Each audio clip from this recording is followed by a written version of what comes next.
Tututukan ni Senador Bam Aquino ang oil excise tax suspension upang matiyak na mararamdaman ng publiko ang pagbaba ng presyo ng diesel at gasolina.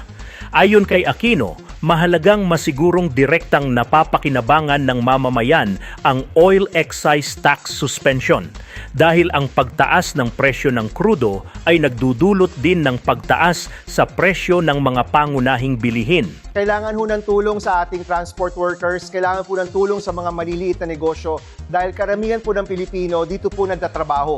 Huwag natin payagang magsara yung mga micro, small, and medium enterprise natin sa dinami-daming ayuda na atin pong napondohan for 2026. Ngayon po yung panahon na i-ready na po yan, handa na po yan para masigurado natin na walang negosyo magsasara. Target ng panukala na makatulong sa transport sector, maliliit na negosyo o MSMEs at mga manggagawa. Sa ilalim ng panukala, maaaring bumaba ang presyo ng diesel ng hanggang 10 pesos kada litro at gasolina ng hanggang 7 pesos kada litro. Aprobado na sa Kamara ang panukalang Senate Bill number 1982 bilang susog sa House Bill number 8418. Kaya hindi nakakailanganin ang isang bicameral conference committee.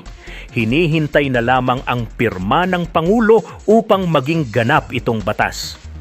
Binigyang diin din ni Aquino na magbabantay ang Senado sa mga oil companies. Ito ay para matiyak na ang pagbaba ng buwis ay makikita sa presyo sa mga gasolinahan.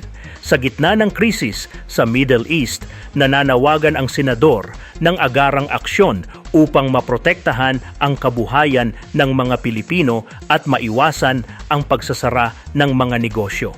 No? Iba po ito sa pandemya, no? Iba po yung nangyayari ngayon sa nangyari noon sa pandemya. Pero yung mahalaga, panatiliin po natin bukas ang mga negosyo, bukas ang mga eskwelahan, at handa, responsive and effective ang gobyerno pagdating sa tulong na hinahanap ng taong bayan. Ako po si Philip P. Piccio para sa Balitang Unang Sigaw.